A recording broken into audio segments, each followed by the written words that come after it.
Now is the time. The issues that affect young people today the most affect everyone. From the climate crisis to the global pandemic, and fresh debate on race, inequality and privilege. The world is changing and society's expectations are changing too. So we need to respond. That's why we're building a movement for change. Being purpose-led in your life is about more than just saying it. And it's about more than a company just saying that ESG matters. It's about doing it, whether as an individual or as part of a bigger organization or part of a bigger team. It's about asking yourself, how can you make a difference? What are the problems you're going to fix? What are the gaps you're going to close? How can you take a wider community's priorities and make them yours? Ultimately, what are you doing about it? It's about taking real leadership. That's how the Purpose Coalition came to be. The businesses and universities that make up the coalition are driven by a belief that they can change things on the ground. That's why they've come on this journey with us. Our coalition is leading the way in genuine purpose-led advocacy to make change really happen. From levelling up the UK to delivering on net zero. Now is the time.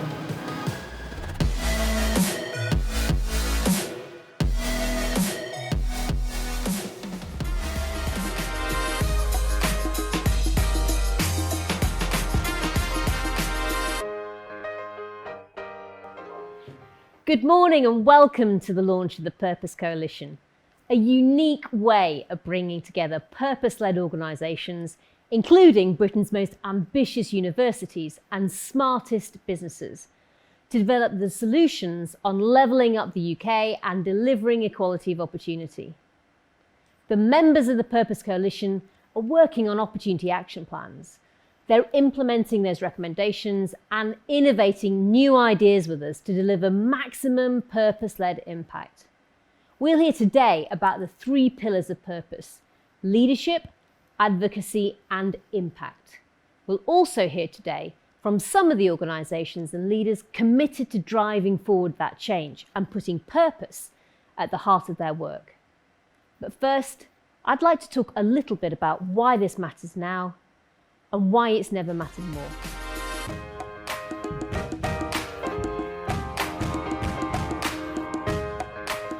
Next year will be a year of change. For many of us, it will hopefully be about doing the things we've missed, meeting up with our friends and family, seeing our work colleagues, maybe, dare I say it, a little bit of normal life again. But for business and organisations, there'll be no going back to how things were before. Because people's expectations of business have changed. And the clock really is ticking on those companies that haven't yet put genuine purpose at the heart of their operations.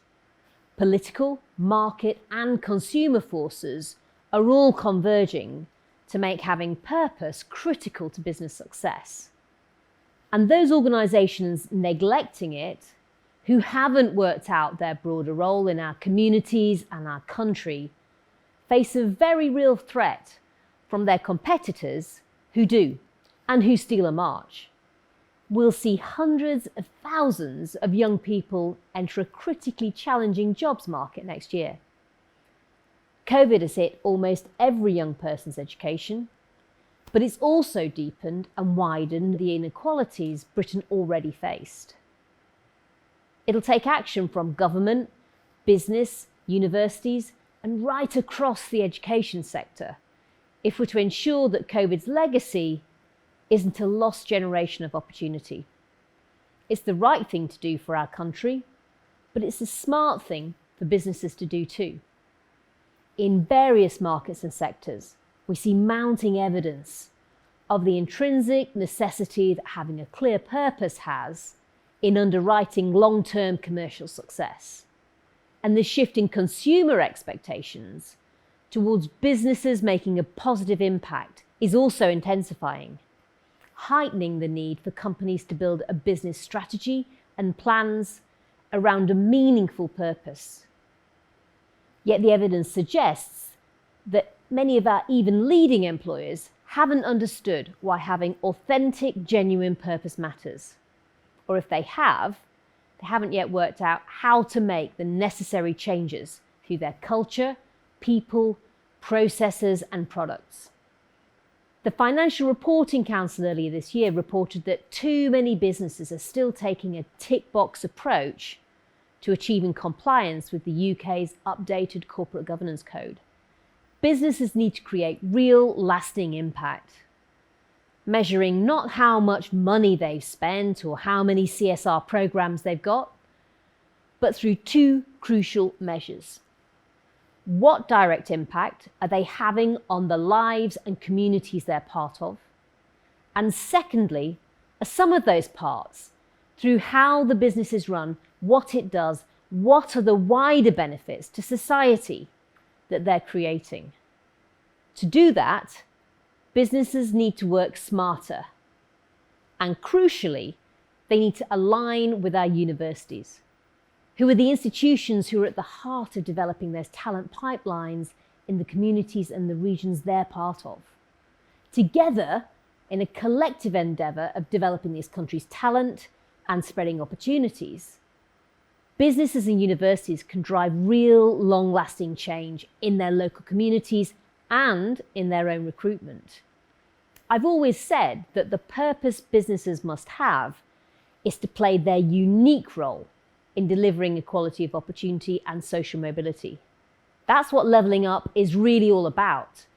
It's about unleashing the potential of all people, not just some. It's about not just more, enough opportunity, it's about fair opportunity too. That's how we can all have the chance to get on in life. This is a priority for people, so it should be a priority for business. And as the opportunity givers, business is uniquely placed to fulfill this. Levelling up can't happen without change from businesses being part of it. In any purposeful organisation which considers itself to have integrity, background or perceived class would have no bearing on staffing decisions. Employees would feel it was about competence and not connections. We're far away from that in the UK, but it doesn't have to stay that way. Companies can find a purpose and be a change maker for themselves, their communities, and our country. Progress on equality of opportunity is a win for all of us. Stronger communities accessing more opportunities. Stronger companies accessing more talent. It means a stronger economy that can then create a stronger, successful country that we've all had a role in building. Looking ahead, if many consumers today already want to buy and trade with companies with purpose, that will only grow in the future. There's growing evidence that younger consumers in particular are putting purpose and impact front and centre when they make their financial and spending decisions. And their spending power will shift dramatically because we're currently in the throes of the biggest transfer of wealth in history. Some $30 trillion globally shifting from baby boomers to millennials. And while demand for purpose in capitalism comes from all generations, these younger people who value purpose more than most represent the buyers, the customers, and investors that will shape the future of businesses.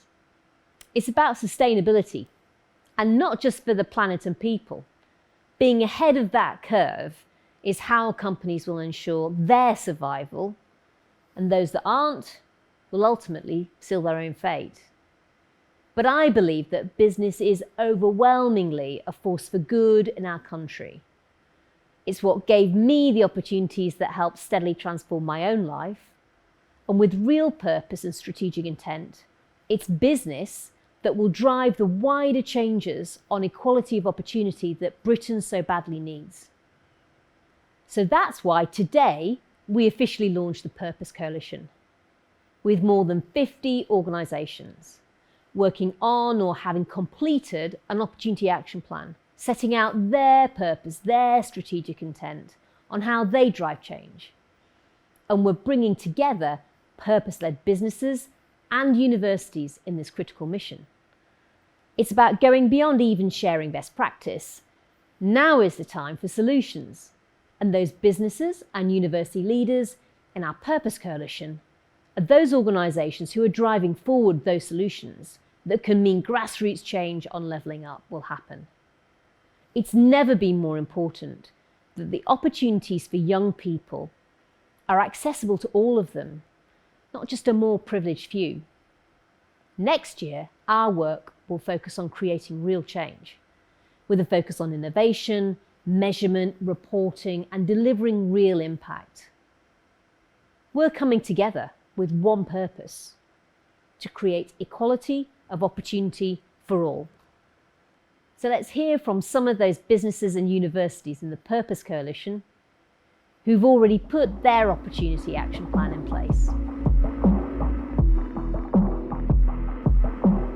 We're now going to turn to Alex Fleming. She is country head of the UK and Ireland part of Adecco Group.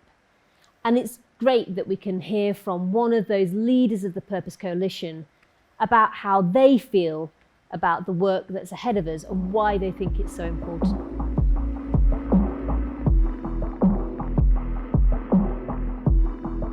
Alex Fleming, thanks so much for joining us on this very special podcast. It's part of us launching the Purpose Coalition. Obviously, you're president and head of the UK and Ireland for probably what is one of the biggest recruitment companies on the planet, Adecco. Tell us a little bit about what purpose means for you and the company that you're such a big part of. Thanks, Justine. And firstly, just to say, it is a real privilege to be part of the Purpose Coalition. It plays exactly to who we are as the Adecco Group, as an organisation. So thank you for encouraging and supporting us. In answer to your question, company purpose for me is the real social conscience of a company. It's the philosophical heartbeat, I like to say. And for it to really live and breathe within an organization, it has to be placed at the core of the strategy. And I think when companies fully leverage their scale to benefit society, the impact can be really extraordinary. And I think the power of purpose is needed more than ever right now as the world fights this urgent threat of COVID-19 pandemic. And several companies, I think, are really doubling down on that purpose. And it's at the very time that stakeholders need it the most. And this is really, really encouraging and great to see. And I was recently glad to read that 93% of Fortune 500 CEOs believe their companies should focus on both making profits and social goals. So this is good news. However, in the same article from McKinsey, 82% of employees feel that purpose is important, but only 42 believe that their organizations actually drive impact. And I think this shows that purpose-driven companies are top of mind right now, but only a few companies are really walking that talk. And I think that we know that purpose-led organizations have a common thread. They're more innovative. They generally have flatter organizational structures, and they have a healthy work-life balance whilst constantly driving an agenda of doing what's right for everyone. I think it's really interesting what you're saying about this sense of the words versus the action and the reality, and especially how that is experienced, not just, if you like, in a wider community, but perhaps by those people who might know it soonest and the most, which are employees in a company. Yeah. I mean, one of the things that we've been doing through the work on the Social Mobility Pledge and now the Purpose Coalition is really working with businesses just like Adecco on opportunity action plans that really get into the heart of how you bring that purpose alive and make sure it really does go through your business. So tell us a little bit about, for Adecco, what bringing purpose alive for the company, for your employees and the communities you're part of. What does that really mean for you as a business? I think our organization identity has three strong elements. It's around our clear purpose, our strong brand, and having a widely recognized culture. And I often refer to Stephen Covey's simple question, who am I in life and at work? And I think this has helped us to tie individual purpose to company purpose. And people ultimately need to understand where they're going, why you're going there, and of course, how they fit in. And if this is clear and consistent, and you're really passionate about this approach, I think people really want to be a part of it.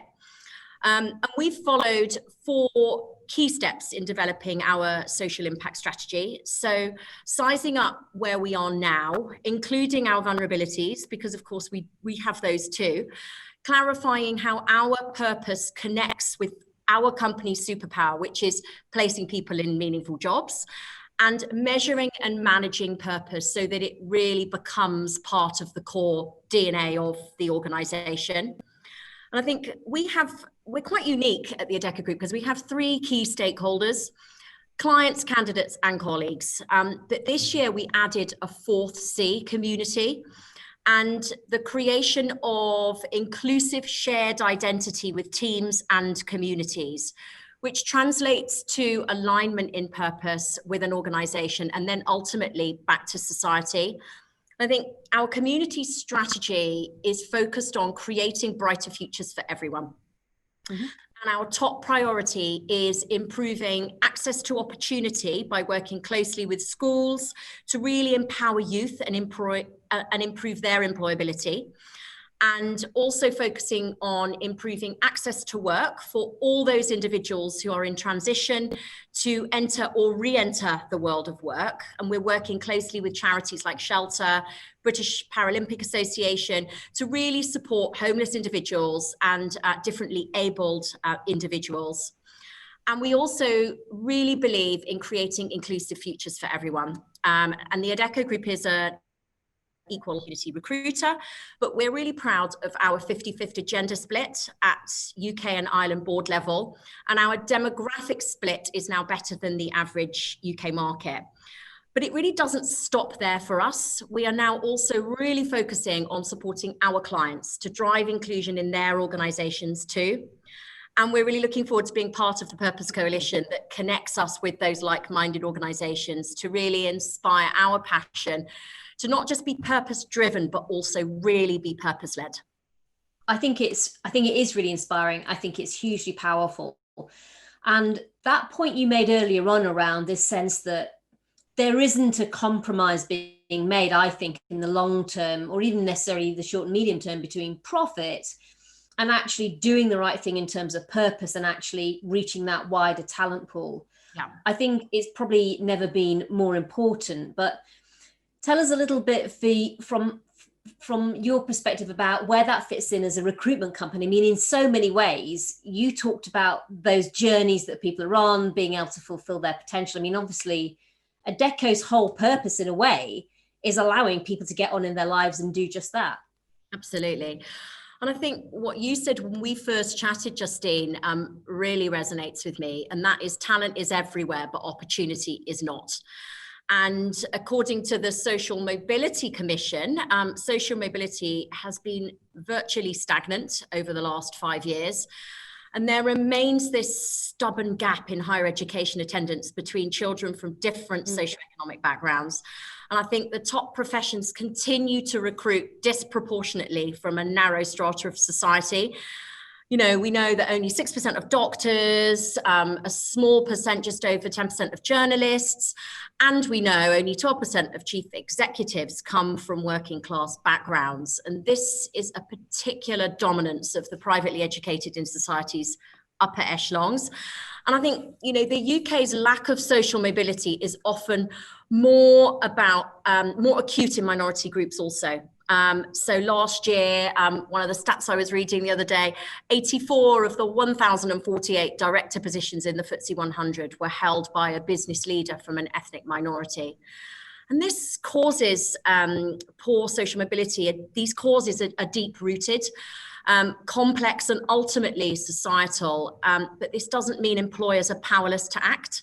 And in fact, they can do much more than they think, not least by really ensuring their recruitment processes don't continue to perpetuate low application rates from people from less privileged and minority backgrounds.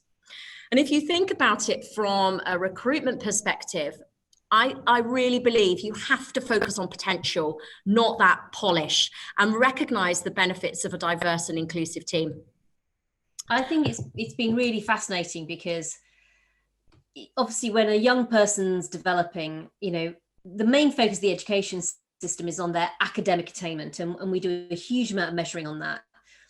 But I think even when we've looked, if you like, at that other aspect of a young person's development, often we do look at these external things like polish, external confidence, and actually, you probably know as much as anyone as a recruiter that it's the strengths inside often that are the ones that really make that difference between a fantastic employee and one that's just going to be okay. Yeah. And almost this sort of polish piece of it can be done, later almost, in a sense. It's that sort of internal resilience that, and, problem solving, creativity. That, I guess the challenge in recruitment is it's not always easy to see that so well from almost that more traditional CV approach, and that's quite a dry way of presenting someone, isn't it? Yeah, and I mean, we work heavily in this space, and some of the lessons that we've observed from top opportunity-led employers are using data to really understand recruitment patterns and progression within work for people from different backgrounds.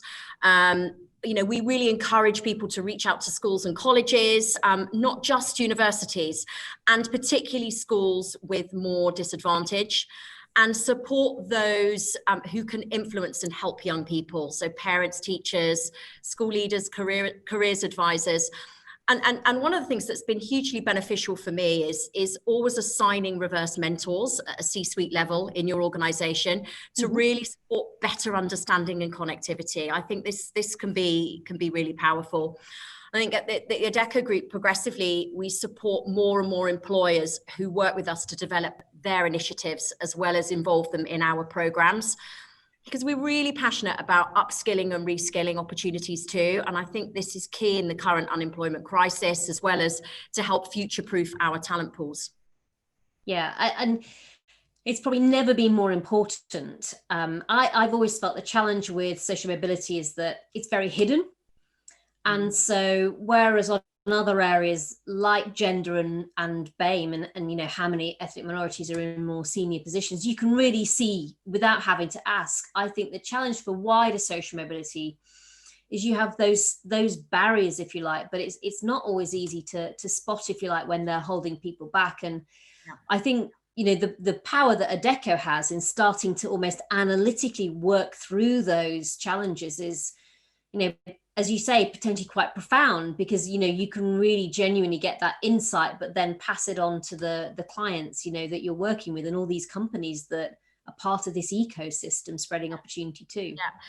And this year, actually, the Adecco Group in the UK has set up a joint venture with a company called Corndell, and we're calling it Adecco Working Ventures. And it's recently been awarded a place on the CARES framework to support the DWP in an outsource capacity, aiming to help 100,000 people a year to move from unemployment to meaningful, lasting jobs in the shadow of the pandemic. So I think this is a really important commitment as an organisation that we have made to support here. And it's about stretching really in that case to the bit of the, if you like, the unlevel playing field that people are most likely to sort of be stuck in, and is, in fact, I mean, really potentially hugely transformational for those young people especially. But obviously for you, Alex, you're a top business leader, a woman, and tell us a little bit about your journey. I mean, it's fantastic to see women in these senior roles like yours, but tell us a little bit about the journey and also the challenges. I mean, I think as women who maybe get to more senior levels, we all have our barriers and challenges, but it'd be really good to get a sense of yours and how you overcame them in a way. Sure. So I've been in the HR and workforce solutions industry for 20 plus years. And what I have learnt is that the most desirable companies put culture first. And this for me is so high on my agenda, to really create an environment where people truly belong and they feel that they can get on.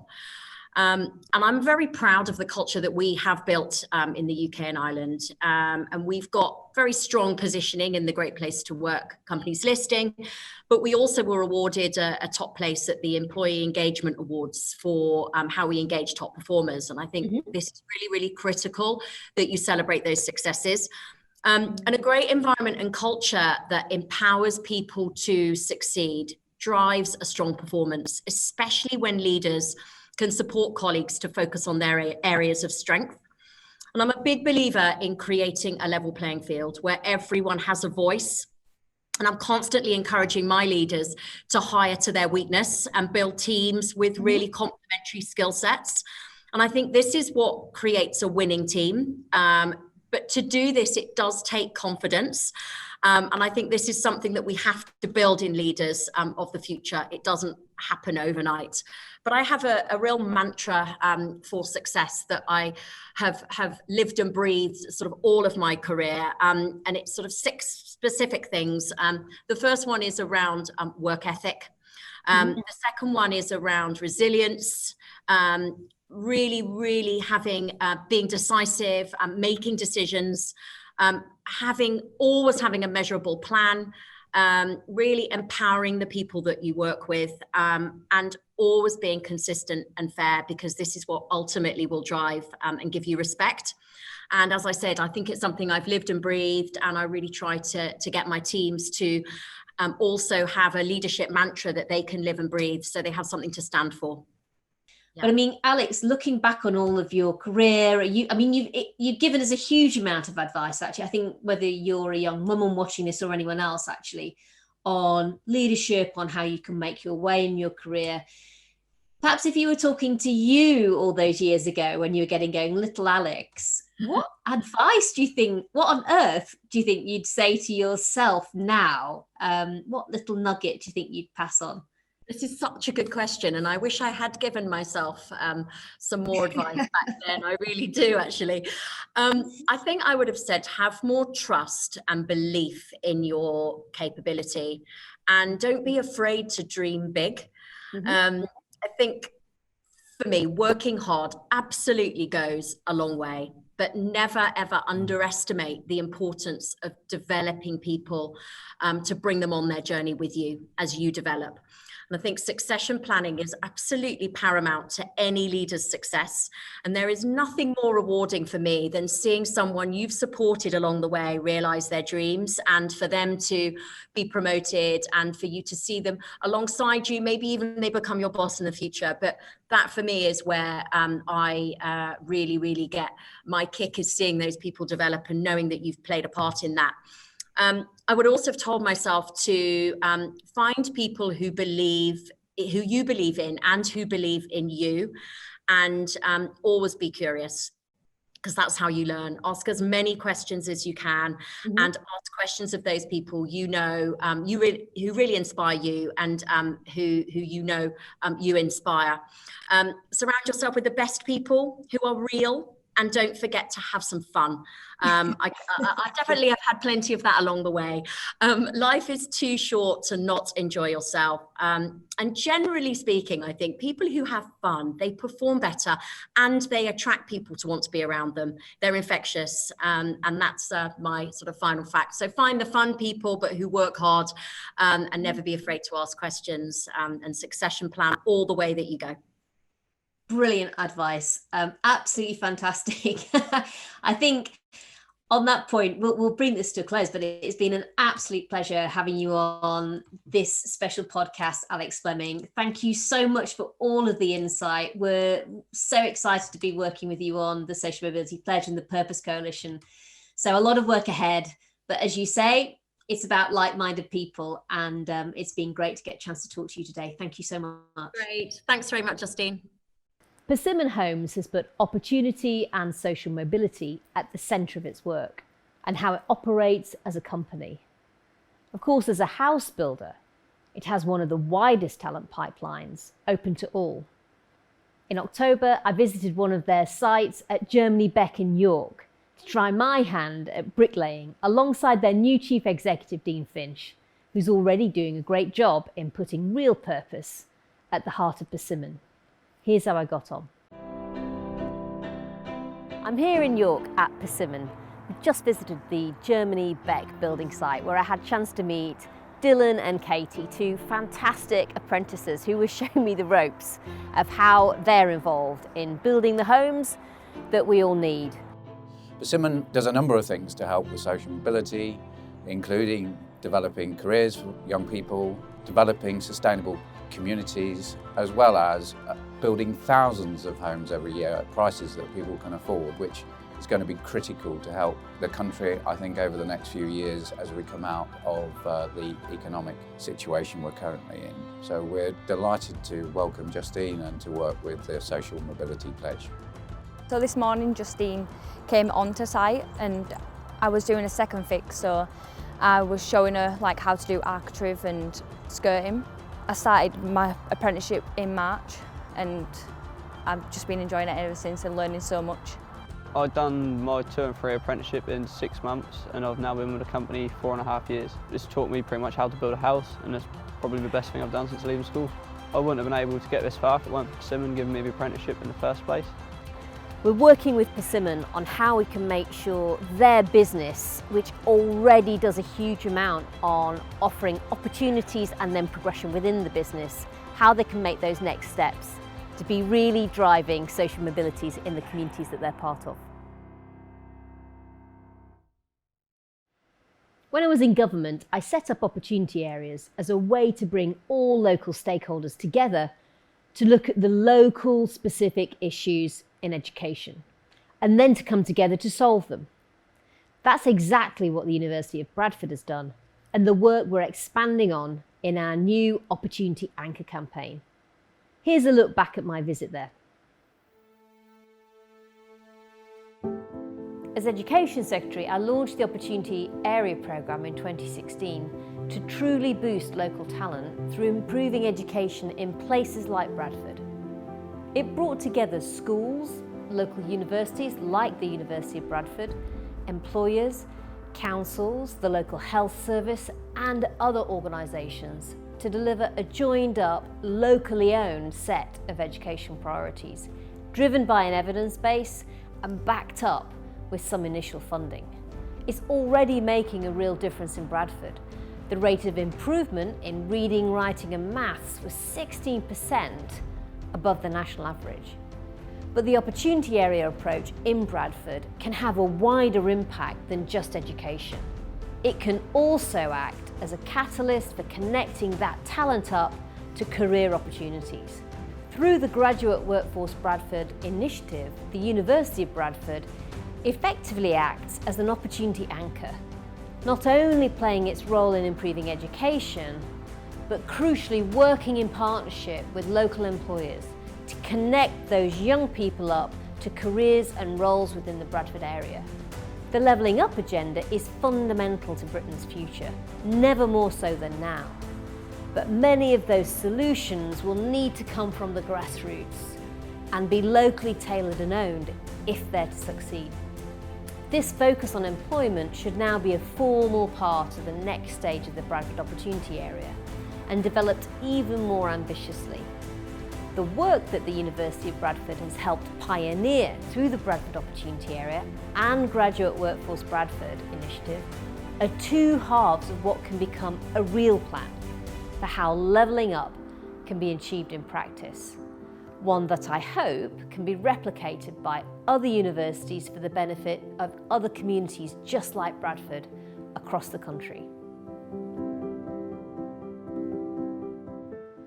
Staffordshire University, under the leadership of Professor Liz Barnes, has really focused on opening up higher education to those people the furthest away from having a level playing field in life. Levelling up means developing talent wherever it is in the country and removing the obstacles that get in the way. That's what Staffordshire University's Game Changer campaign is all about. Let's hear more. No one gets to choose their start in life. And we as a society have a choice to make. Do we allow talent to go to waste because of that? Or are we prepared to create a version of Britain that makes sure less privileged people can succeed every bit as much as those who have a more privileged start. I believe that the latter route is the only tenable one that we can take. If Britain's is to stop wasting its young talent, then it's crucial to support those people who experience early barriers to education, or in life more generally, to be able to overcome them, so they can still have the opportunity of getting to university and getting a degree. Work by Staffordshire University has especially focused on removing the barriers to higher education, not just across a local region, but especially for people who are finding it the toughest to access a degree. However, even beyond that, Staffordshire University has been at the forefront of creating opportunity by developing courses that provide employers in the tech sector and other sectors with the skilled people they need. Its focus on cutting-edge, vocationally directed courses has seen it excel in the burgeoning computer and gaming sector. It's also connecting that talent to opportunities internationally. For example, providing a quarter of the workforce for Airbus in Germany. Levelling up means firstly developing talent wherever it is in our country and whatever barriers it faces. Secondly, levelling up means spreading opportunity so that talent can more easily connect up to those opportunities. And a Britain focused on levelling up must surely place the highest value on those higher education institutions like Staffordshire University that work the hardest and achieve the most. I'm proud to be working with Direct Line Group and their excellent Chief Executive, Penny James, on setting out Direct Line Group's Opportunity Action Plan and how it's going to be a force for good in boosting opportunities to wider communities. Last month, we started work on their action plan. Let's take a look.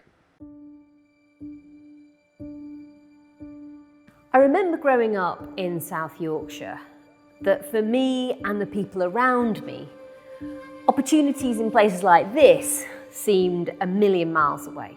And today, they're still out of reach for too many young people across the UK. Still all too often, where you start off in life can be often the best predictor of where you end up. And COVID-19 has worsened equality of opportunity and widened that opportunity gap. But talent is spread evenly across the UK. It's opportunity that isn't. That's why, through the Social Mobility Pledge, I'm working with purpose-led businesses like Direct Line Group to redefine what responsible business is and the role that it can play in boosting opportunity across society. It means having real impact, and that's what the companies that are working with us are doing. We brought together a coalition of purpose leaders, chief executives like Penny James at Direct Line Group. They've set out their new vision of ensuring insurance can be personal, inclusive, and a force for good. And together, we're working on this, our Opportunity Action Plan, to set out how Direct Line Group can go above and beyond in delivering real impact across the country. That's what being purpose-led really means. York St John University were one of the first universities to sign up to the Social Mobility Pledge, and I'm delighted that they're continuing that commitment to social mobility as part of the Purpose Coalition. The work that they've done on contextualised admissions shows how the university is ensuring that every student counts. Here's a bit more on how our Every Student Counts campaign came together. Someone's A-level grades can as much reflect the fact that they went to a school in special measures or that they went to a school that was outstanding. York St John has a contextualised admissions approach that looks beyond those grades to look at the wider potential the student can have coming into this university. It's trailblazing work. We've launched our Insight report on it today as part of the Social Mobility Pledge, and I am very much looking forward to sharing this best practice from York St John with more universities and also working with them to see what the bigger system change we might be able to bring, looking at how we understand which universities are doing a great job on this and which aren't. Hello, my name is Professor Karen Bryan. I will be joining York St John University as Vice-Chancellor on the 1st of April. I'm visiting the university today, and it's been absolutely wonderful to attend this event to launch our report under the Social Mobility Pledge. To have Justine Greening here this evening is a real honour for the university. At York St John's, we're really committed to widening participation. Not just widening the participation, but ensuring that our students get the very best results that they can and that they achieve the graduate jobs that they wish to achieve. York St John University have set the bar on contextual admissions. It's up to other universities to follow. The team at Middlesex University, headed up by Professor Nick Beach and Professor Andrea Delasca, have worked to tackle some of the main barriers that prevent people from going to university, from support for commuter students to creating opportunity connections, making sure that their students can really succeed through our Unleashing Potential campaign. Let's find out more. As a child, I had no thoughts at all of going into politics. Instead, I'd always wanted to work in business and hopefully start my own business one day. My own hometown of Rotherham had lots of unemployment, including my own father who'd lost his job in the steel industry.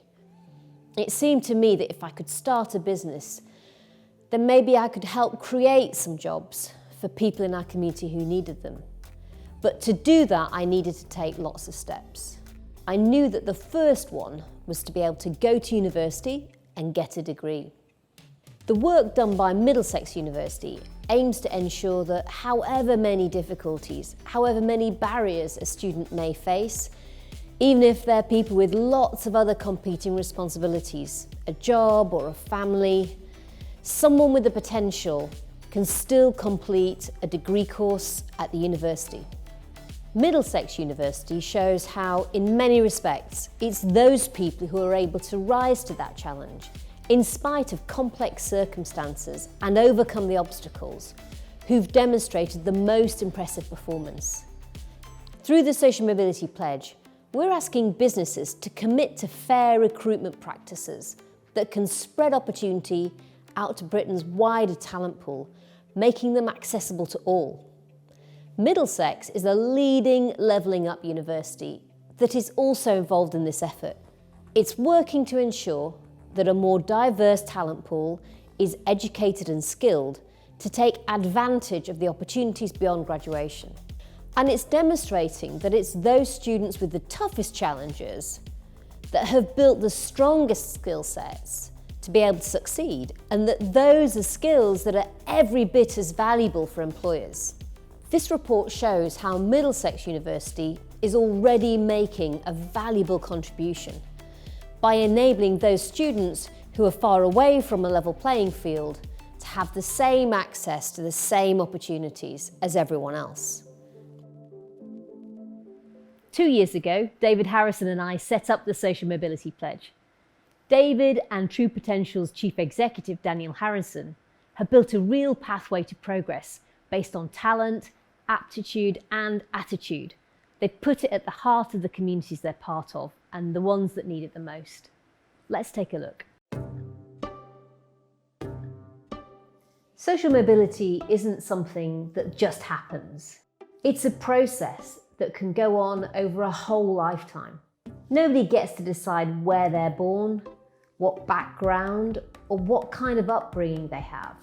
But these things can too often determine their life chances even before they've had time to think about them. The Social Mobility Pledge is working to show that targeted interventions throughout a person's lifetime can completely change not only someone's outcomes, but also the opportunities that they get. 2 years ago, David Harrison and I set up the Social Mobility Pledge, committing True Potential to delivering more opportunities in financial services outside London and in the North East.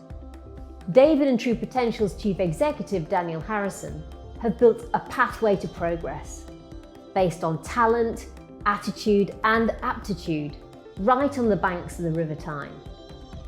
Step 1, through its sister organisation, the Harrison Centre for Social Mobility, True Potential helped create a school and help set disadvantaged people back on the path to success. Step 2, True Potential changed their recruitment policies to reward talent, effort and determination, not the candidate's connections or background. Introducing name-blind recruitment and a thriving apprenticeship scheme really solidified their commitment to the core principles of the Social Mobility Pledge. Step 3, True Potential opened up an academy, giving apprentices and Harrison Centre students the opportunity to learn brand new skills. They then often have the opportunity to secure full-time employment and progress within the company. The action plan that we're launching with David, Daniel and True Potential today builds on the amazing work that's already been done. And I'm proud that we can now set out the next level of ambition to make an even bigger impact on levelling up Britain. The University of Lincoln have tackled the challenges of social mobility by working to raise education outcomes and by bringing opportunities to those rural areas that need it the most. They've done that in communities like Holbeach, and it's genuinely groundbreaking. And that's what our Homegrown Aspirations campaign is all about. Let's find out more. Britain's problem isn't a talent shortage. We have lots of talented young people up and down our country with the passion and ideas to build our future. Our problem, though, is that too often that talent is wasted. Communities can end up with a catch-22 situation. Because there aren't many high-skilled roles, it means there's low aspiration and low educational attainment. But because there's low educational attainment, it means the investment bringing high-skilled jobs into the community never arrives. They feed off one another. So for some communities, unlocking better futures is about more than piecemeal changes. It needs a system fix. That takes real leadership and the ability to deliver at scale through an organisation with the capacity to galvanise others. The University of Lincoln shows with its work in Holbeach how lifting an ecosystem of opportunity can be achieved by being a catalyst that's outside of government, a university. And it underlines how change often starts with homegrown, grassroots solutions on talent and opportunity. We know universities can be transformative for the students who attend them, but they also have the power to go beyond that. When universities like Lincoln truly put a commitment to levelling up at their core, they can be transformational for the communities they're part of. They have the potential to be a community leader and an economic driver, bringing together different stakeholders to boost aspiration, economic growth and skills. The University of Lincoln and its work in Holbeach shows that it is levelling up universities who are going beyond widening participation and access to university. It's a real example of how a 21st century university can transform opportunities for both its students and its local communities. Back in October, I visited the University of York to meet Professor Kiran Trahan, their Pro Vice-Chancellor for Partnerships and Engagement. The visit really demonstrated that a Russell Group university can be every bit as much a driving force behind levelling up as any other non-Russell Group university. And York has really shown that focusing on levelling up and social justice is not a compromise for their institution. Rather, it's how they're making it stronger. Let's take a look. I'm here at the University of York with the Social Mobility Pledge team, hearing about all the work that this university does on levelling up, not just in its local community in the City of York, but much more widely around the region and indeed nationally. Equality, inclusivity, the levelling up agenda is at the heart of the kind of work that we do. So today, I've been really proud with the team to share the work that we do in the education space, in the business space, but let's not forget in the context of our local communities. We work nationally and locally, and we start working with young people in primary school through secondary, sixth form. We also work with mature learners. We have a range of work that we do with families, with parents, young offenders, care experienced individuals, and all of that really is designed to help those people realise their potential and reach their aspirations. Justine's been talking about the networks, the partnerships, by working together, the difference that we can make. I'm taking away how we connect with business, with communities, with young people, but also how we influence policy learning, because if we want a change, then we have to work collaboratively through shared leadership. And we have a moment in time opportunity to change the landscape in terms of the levelling up agenda and social mobility. I think there's a huge amount underway here that we can learn from, and I'm hoping also that through the work with the University of York, we can help bring some ideas we've had from other universities to them, so that they can take this ambition on levelling up and go even further than they already have. Shoosmiths are one of the UK's leading law firms, and I'm proud to be working with them and their fantastic Chief Executive Simon Boss, who shares my passion for purpose-led business. Together, we're helping to shape the business-led purpose agenda. And earlier this year, I visited Manchester to find out more. The World Economic Forum's Global Social Mobility Index shows Britain to be below average, the only G7 countries performing worse in terms of social mobility, with the US and Italy. So we need to change. And that change can be led by our brilliant British businesses. Different sectors are starting in different positions, but the legal profession has been increasingly active in challenging the barriers to social mobility in the UK. And for those firms doing that successfully, they're reaching into a much richer talent pool, building more diverse and innovative teams, and in doing so, increasing their social mobility impact on the wider world. Shoosmiths have sought to not only create a diverse set of employees, but also to create a workplace that doesn't just mould them then into a company person. When I spoke to employees, it was striking that they said they could be recruited for being themselves, but then also stay being themselves during their career. And it means that diversity of individuals and ideas flows through the firm. The diversity stays and the benefits last. The action plan that we're launching today shows how Shoosmiths works extensively to drive social mobility. But it's also set itself a challenge of doing more to build on that success. Shoosmiths is a firm which has a clear sense of its responsibilities to be part of how we can level up, spreading opportunities around the UK and changing the life trajectories of people in disadvantaged communities.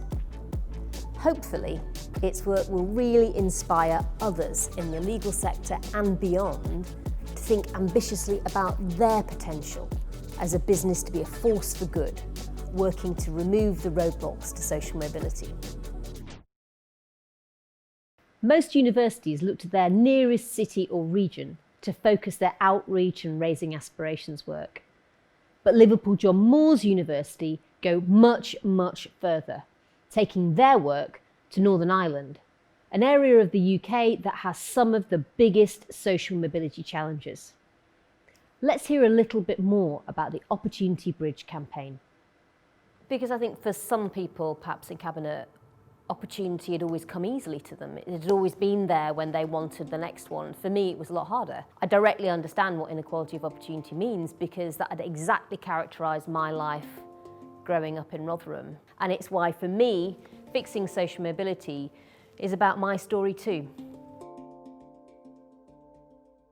For me and other young people like me, who'd never had anyone in their family go to university, it was a complete step into the unknown.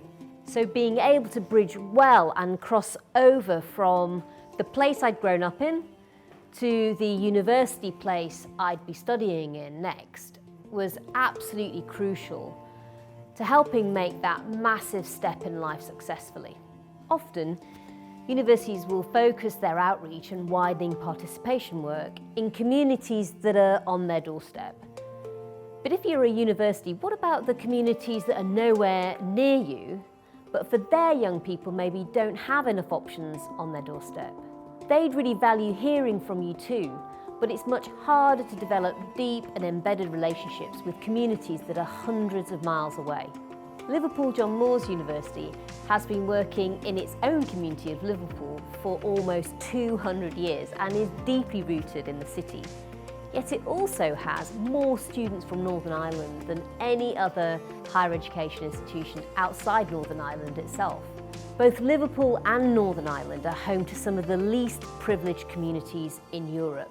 Over many years, the university has worked incredibly carefully and hard, and it has successfully built on those links which already connected the two regions, targeting those communities and young people that are also the first in their families to go to university, just as I was. Liverpool John Moores University is showing that universities can work hand in hand with communities, however far away they may be. And they're setting a lead that I hope other universities can follow. Partnering with employers can dramatically boost the outcomes for students. The University of West London has a career link with over 6,000 employers, which ensures that their graduates leave with career-ready, up-to-date skills for the economy of the future. And that's what our Career Link campaign is all about. Let's find out more. Going to university was transformational for me, but ultimately it was a stepping stone to a better career. Yet arguably the most important link, knowing about that step between higher education and then into a career, is often the one where students would have the least concrete information. And it can feel overwhelming, especially if a student has taken on a huge amount of debt to get there in the first place. They and their families need the reassurance that the degree that they're choosing will deliver on a career at the end of it. The facilities available at the University of West London enable students to familiarise themselves with real-life working environments and develop relationships with employers, not just towards the end, but throughout their courses. The University of West London is a levelling up university, because not only does it reach into communities and families for whom going to university is not the norm, crucially, it also works relentlessly as a career university. That means it's developed a model of working in close partnership with thousands of employers. The university knows that having a degree isn't enough. Students also need to develop employability. So it works with them to help mould those personal skills that their students' backgrounds have engendered. For students from diverse, often challenging backgrounds, this can open up a world they would never have otherwise been able to access. And London's businesses are primed ready to reach into that increasingly diverse talent pool that our capital city has. All universities need to become career universities.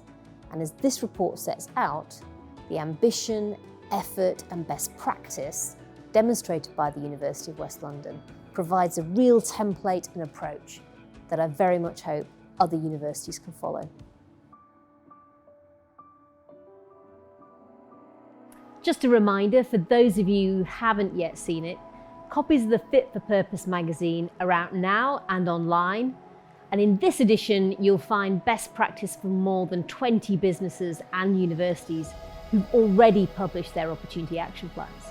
You can also read my interview with Susan Bright, who's the Global Managing Partner for Diversity and Inclusion and Responsible Business at leading global law firm Hogan Lovells, who alongside other purpose leaders gives her unique insight into what being a purpose-led business committed to social mobility really means.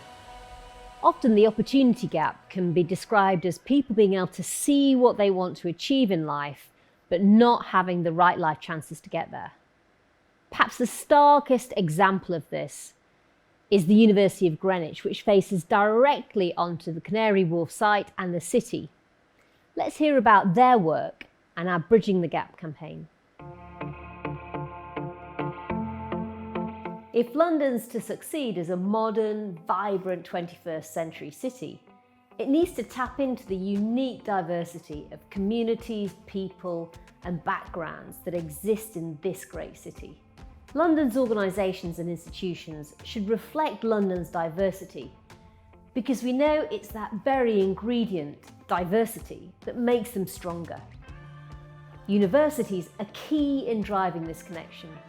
The University of Greenwich, rooted in historic sites in South East London, has demonstrated in this report that it is fully committed to addressing the challenges of weak social mobility.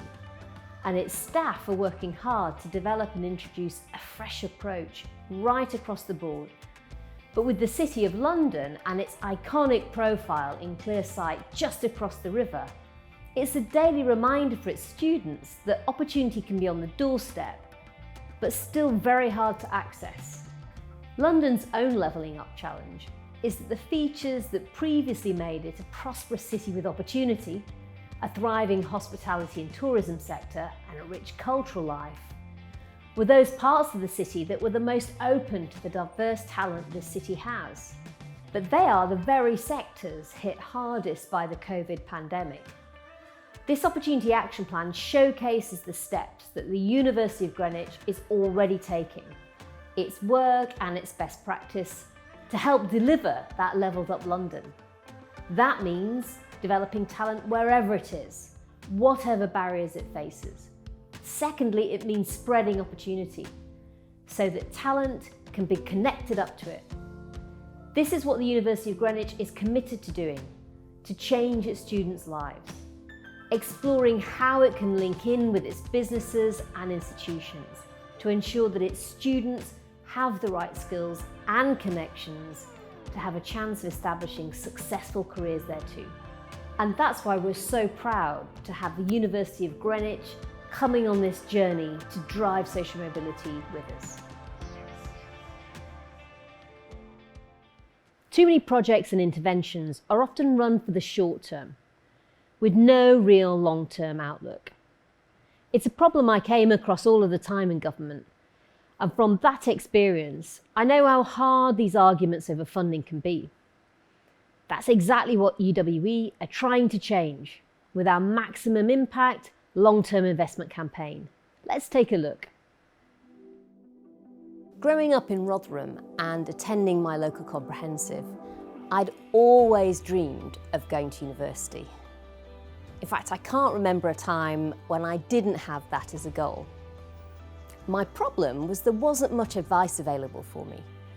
No one in my family had been to university, so as much as my parents supported my aspirations and wanted to help, it was completely outside of their own experience. Working out which course to do and which university to apply to was totally new to me. For the first time, I realised that I'd have to make a lot of decisions myself, and I couldn't always rely on family advice to help me.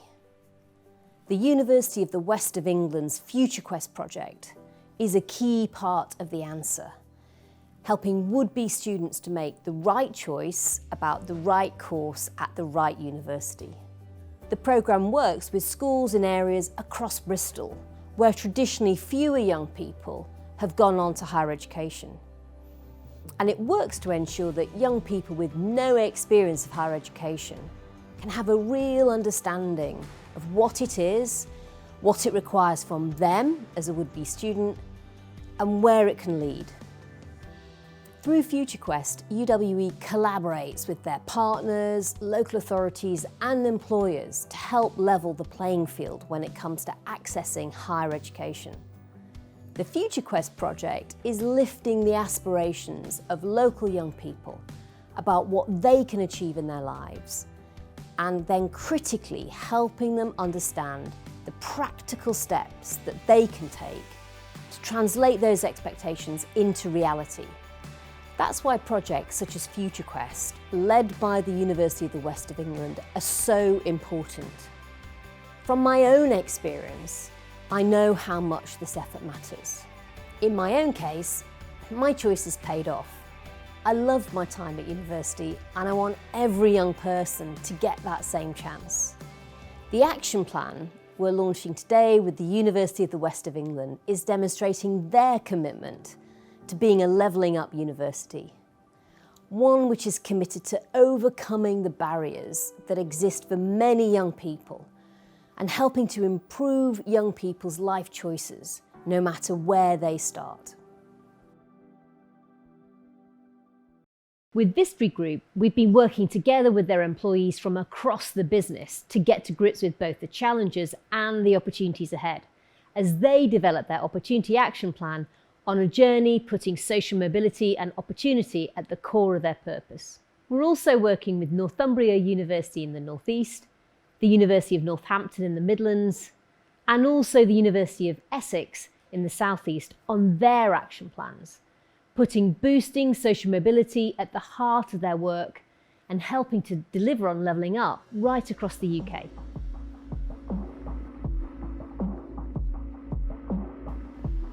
And now let's hear from Baroness Helen Newlove, who's Pro-Vice Chancellor of the University of Bolton, about the work that we're doing with them. Hi, I'm Baroness Helen Newlove. I'm the Pro-Vice Chancellor at the University of Bolton. The University of Bolton's action plan is very exciting in that we've recognised for a long time that we have a great bunch of students, we have a great community, and the university is the heart of Bolton. So for us, it's about showing that we're going to bring greater recruitment from the outside, from across the country, but also to recognise that it's not just about the academic side of our students, it's the practicalities, their emotion, giving them support right through. So it's also working on positive engagement for everybody, because if we don't have them partnerships, the action plan won't follow through. But it's so important to us to ensure that pledge to our students, to our communities, and to the networks that we engage with, that we follow this right through, and it's a work in progress. I think the University of Bolton, the challenge is more as a proactive than a reactive to what we've got to do. It's very important that we keep the vision open. We are so committed to social mobility, because it's also understanding and giving our students a wider access to networks in recruitment from all areas within the UK, and even for the bigger city employers to come and want to work with our students within Bolton itself. So it has a flip side to it. So it's working together in partnership with quality, not just ticking a box and saying, well, we'll work with you for 2 weeks. This is about the next generation within Bolton University and ensuring they have a future that they can map out with every success that they go through. We're now going to take some questions from those who are involved in our Purpose Coalition.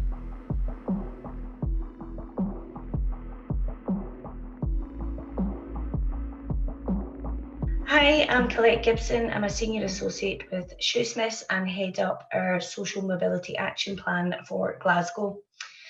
Justine, I'm sure you will agree with the importance of ensuring that improvements in social mobility are integrated into the way that we collectively regroup following the pandemic.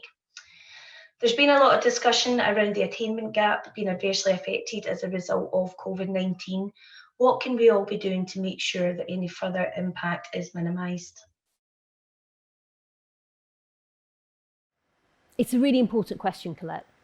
It's about having a strategy and the investment to close that attainment gap inside schools, but it's also about recognising that we need to work on all of the other strengths and skills that young people need to be successful in life. That happens outside of schools. Businesses also have a key role to play in this, not only in helping young people develop those skills, but also in making sure that they're open to that wider talent pool and able to look beyond that very narrow assessment of potential, in a sense, that academic grades give. Hi, my name's Claire O'Mara. I'm a professional support lawyer at Shoesmiths, and my question today relates to social mobility. I was wondering, in your view, at what stage in a young person's development can support from business be most effective, and what type of support is best overall? Thanks, Claire. The answer to that is we need to look at individual communities and understand where their gaps are. And businesses then need to work from that in terms of where they target their own efforts. And they need to make sure they work in partnership with the local community, but also local schools. My name is Alan Stewart. I am Director for Careers and Employability at Middlesex University. You have noted that one of the reasons you have set up the Social Mobility Pledge is that employers are often missing out on wholly capable talent. How can stakeholders in the Social Mobility Pledge work together towards a mechanism beyond the traditional CV gatekeeping model that will enable students from all backgrounds and circumstances to better portray their distinctiveness, their full potential, and their story? Thanks, Alan. One of the projects we're working on in the Purpose Coalition is called Project Open Door, and it's going to be doing that very thing of looking at how we can knit together universities and businesses to help develop those strengths, help drive those projects that can develop those skills, and then hopefully looking at also how we can use that pipeline to then connect it up to opportunity.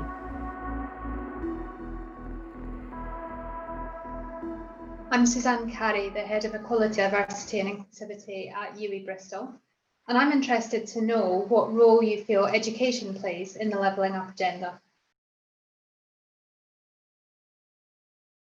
Thanks very much, Suzanne. We're not going to have a levelled up Britain unless we have levelled up education. It's absolutely at the core of succeeding on equality of opportunity. And it's why it really matters that we don't just think about removing some of the physical barriers that hold people back, whether it's a bad train service or bad motorways, that we really understand that removing barriers for people is about removing the other things that hold them back in life.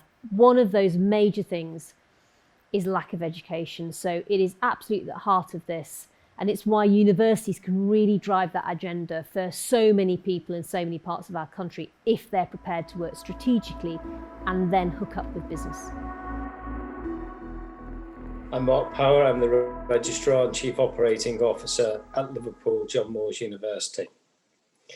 In the absence of social capital, how can we provide a professional support structure to individuals in the community?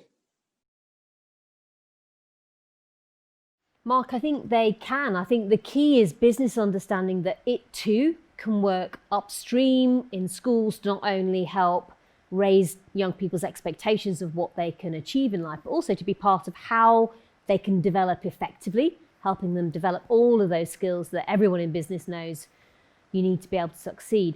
I think the key thing is making sure everyone works in partnership, which is what the Purpose Coalition is all about.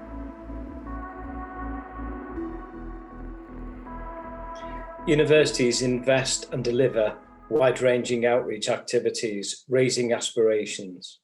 Should businesses adopt the same approach? Thanks, Mark. I think your point is absolutely vital because, of course, universities are the key to being able to get into many of those communities that have people in them perhaps who haven't thought about continuing on their education and going into higher education. And of course, what your work shows is that whilst we might think that a university does that close to home, actually you're proving that a university, if it really wants to, can do it anywhere. And in your case, can stretch right over the Irish Sea and do that in Northern Ireland, which is so powerful what you've done. And it's why we want to use the work we're doing through the Purpose Coalition and with Liverpool John Moores to really demonstrate to other universities just how far they can stretch to open up access to higher education to completely different kinds of people who may never have thought of going to university, but absolutely do have the potential to get there. Hi, my name's Alison and I'm a mature student studying at Staffordshire University doing an English and creative writing degree. And my question is, obviously Stoke-on-Trent, where I study, is one of the most deprived areas in the country, and nearly a quarter of the city's children live in poverty compared to a national average of less than 17%. A third of Stoke's workforce is employed in low-skilled jobs, and COVID-19 will make it even harder for people here to get a good job or career. And I want to know what can be done to guarantee that people from deprived areas like Stoke get the investment and attention that they so desperately need, because honestly, we feel overlooked a lot of the time. Thanks, Alison. It's one of the reasons why I put an opportunity area in Stoke, because I do agree with you that there's a huge amount of untapped potential for young people there. But it's also why we're working with Staffordshire University and businesses to make sure that we don't just improve the talent pipeline for Stoke, we also can then make sure it can connect up with all of those opportunities that can really help improve people's lives and help them get on with life, including in communities like Stoke. Hi, I'm Andrew Stevenson. I'm Director of Research and Enterprise at the University of Lincoln. And my question is we have fantastic talent here at the University of Lincoln in our graduates and our students. And as a new and young university, we often find it a challenge connecting that talent up with those blue chip organisations out there. And I just wondered if you had any thoughts or comments on the ways in which we can engage better with those organisations and connect that talent up with them. Andrew, it's really important, and part of what Project Open Door is looking at is exactly that question, how we can make sure that that talent in places like Lincoln and that region that the University of Lincoln serves does get connected up with opportunity. So Project Open Door is in part looking at that. I also think it's about a change in attitudes and understanding from employers, understanding that actually if they can go outside that little talent puddle they've been looking at perhaps until now, there's a huge amount of talent further afield, but they need to make sure they are looking for it. I'm Professor Kiran Trahan, Pro-Vice Chancellor for Partnerships and Engagement at the University of York. Justine, I'd like to ask you, how will the collective coalition work together to make a measurable difference and drive meaningful change where it matters most? Thanks, Kiran. It's really important that we tackle the 2 points your question raised. First of all, having the evidence to understand where we target our efforts is really important, and that's how we've always worked through the Social Mobility Pledge and will work through the Purpose Coalition. But then it's also about having a proper framework within which we can measure impact. So it's not just about doing a lot of things, it's about doing things in the right place, but also we know going to genuinely transform lives. Why is the Levelling Up agenda so critical, and what motivates you to drive this agenda forward? I think levelling up matters for me, Kiran, because actually social mobility has been my own life as well. And I've got my own lived experience about that in terms of all of the barriers I had to overcome, how it felt when there wasn't enough opportunity on my own doorstep when I was growing up in Rotherham in South Yorkshire. And all of this work that I'm leading is about helping us collectively make it easier for that next generation coming through. And I think it really matters because Britain isn't really going to succeed unless everybody can really make their contribution and fulfill their potential that they have in this country. Hi there, I'm Rob Hickey. I'm the Chief Operating Officer at York St John University. My question to Justine is, what is the single biggest thing that universities can do over the next 5 years to tackle the challenges that this country has in relation to social mobility? Rob, thanks for that question. I actually think the most important thing that universities can do is show leadership, because they are at the heart of how talent gets developed in every region in our country, but they're also at the heart of how it gets connected up with businesses. So I think leadership on education, leadership within communities, and leadership on connecting up to businesses, that's going to be the key, I think, that universities can play in levelling up over the coming years. We've had 2 more questions in. One is from James Peacock, who is the founder of Direct Line Group's Social Mobility Employee Network. And James asks, prior to COVID, there was already a substantial inequality gap in terms of opportunity, and that's now widened considerably, hitting the most disadvantaged the hardest. What steps can government and businesses take to create lasting change and improve social mobility?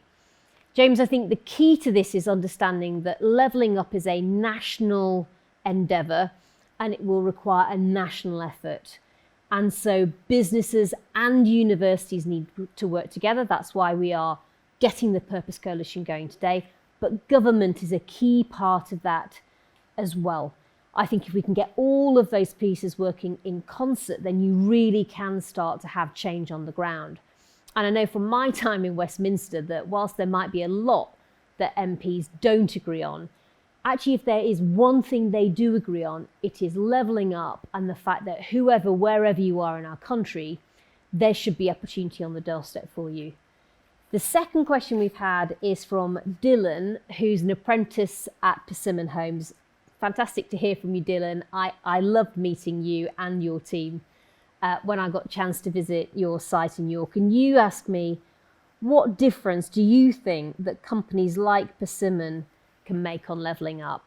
I think the answer to that is a huge amount. As your own experience demonstrates, Persimmon is very open to a wide range of talent and has fantastic opportunities like apprenticeships. It can also play a crucial role in making sure that young people at local colleges can really see those career paths ahead of them in companies like Persimmon Homes.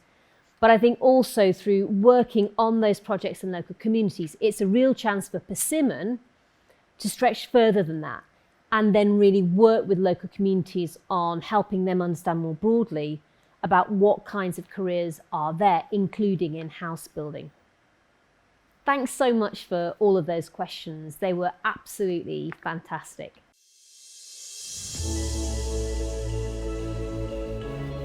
Now more than ever, purpose-led organisations have a responsibility to lead, taking a wider world's priorities and making them their own. It's when times get hard that being purpose-led matters the most. It's why organisations first committed to the Social Mobility Pledge, now the UK's largest social mobility campaign, with more than 500 businesses and universities signing up. And it's why they're now going further, putting in place an opportunity action plan to boost opportunity and level up the UK. And now they're taking an active role in the Purpose Coalition to deliver on their recommendations, advocating and campaigning for real change, being an organisation that doesn't just add value for itself, but for society too. Issues like mental health and loneliness, which are going to be really challenging over the coming winter months. A key for social mobility and purpose. It's about more than CSR. It's about more than corporate PR. It's about impact. Real, measurable impact, making a real difference. How organisations support their staff, their customers, students, and communities now is absolutely key. It's when the going gets tough that being purpose-led really matters. Well, we hope you've enjoyed this webinar launching the Purpose Coalition. Do join the conversation and we'll see you next time.